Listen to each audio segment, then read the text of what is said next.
Okay, everybody, welcome back to the Lechte Chumusar podcast. We continue with Pele Yoeitz. We are on page 125 in the Art Scroll. We are day 54 of Hachzik.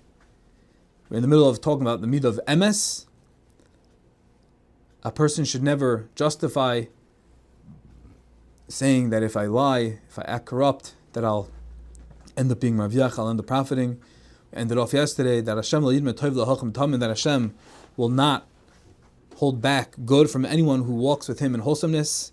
And now we pick up in this inyan.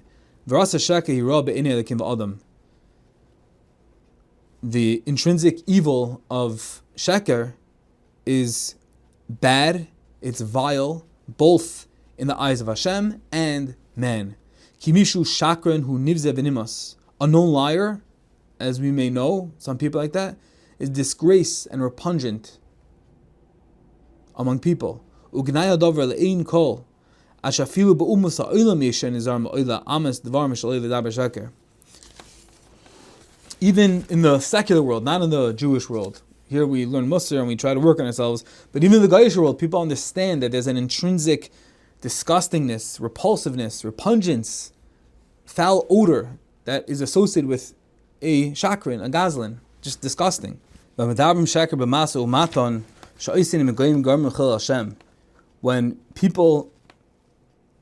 speak b'divrei sheker, lying, and it's amongst goyim, the chil Hashem aspect is unfathomable. The non-Jews proclaim, now we know that Jews are liars, they're fabricators, they're deceivers, and because of this, it's going to cause a tremendous chil Hashem, because they're going to be labeled, Yidden are going to be labeled as impure and blemished when we're amich kulam tzadikim, when we're a nation of holy and pure people. And we know how severe the prohibition of chil Hashem is.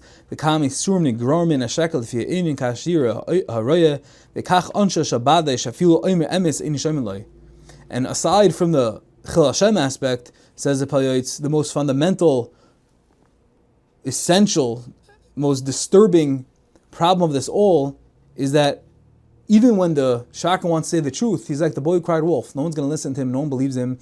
He can't say the sky is blue. Everyone's suspicious that maybe making something up. Maybe how bad? What type of life is that? You can't say anything. You're not Neman. You have no edus to say that the sky is blue, the grass is green. So what are you living for? What are you doing? You can't learn Torah. You can't do anything. You're just one piece of nivel, one piece of impurity. What type of life is that? The emes is soid binyan. Emes is the soid, is the foundation of everything good. We know the medrash that there was a man who was extremely wicked, and he accepted upon himself never to speak sheker, and from that he was zeicha to do a tshuva shalema. For if he found himself going to transgress a certain avera, what would he say to himself? He became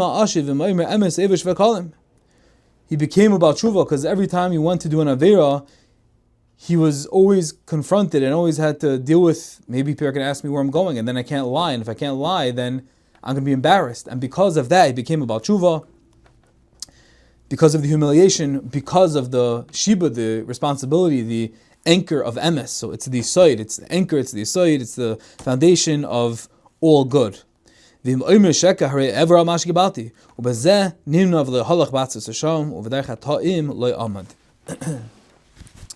the Pele Yoeitz finishes off this piece with how we should teach emes in our homes. And because of the tremendous value of truth, and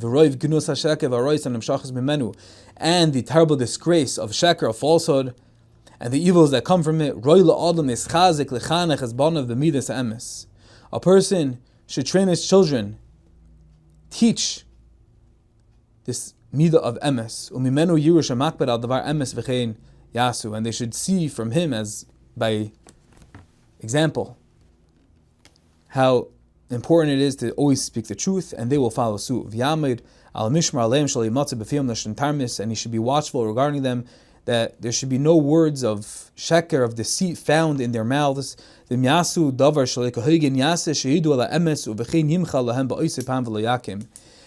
if it is found that they did say something that's not truthful, then the father, the mother should pressure them to admit the truth in a chinuchtika way. We spoke about this before, how to do that, smacking them. We don't ask your Rav, or look at the Yoeitz, listen to what we said before, but it means in a mechubatika way. That's the way you're going to ultimately extract the emes from them, and in order that the emes should come out. And while you're teaching them to bring out the emes and to pressure them into getting the truth, one should encourage them to always say the truth during those times. Positive reinforcement is the best way to go about. And if the child does speak blatant falsehoods, then a mother has to met punishment. And parents should go about this, making emes a stronghold in the house, so strong that it should be the stronghold in the house, and it should be so severe to say a dvar sheker that the children, even the thought of saying sheker, they should be gripped with fear and trembling. So they should become very vigilant, never to lie. It should become second nature for them not to speak falsehood, and this ultimately is so that they should come back to emes yisod binyan, that truth is the foundation for all good. And when we work on this midah, the midah of emes, we should be emesic with others, emesic with Hashem, but ultimately emesic with ourselves. And of course, this has ramifications on every second of life, but especially during El, we should use it to empower and uplift ourselves, tapping back into the truth of where we want to be, where we want to go, and bizoiche, ten emestik El, tap into the hashpais of El and become the greatest and truthful we can when being mindful of who we are, what we're meant to become. May Hashem give us the siyat d'shmaya, the clarity to do just that.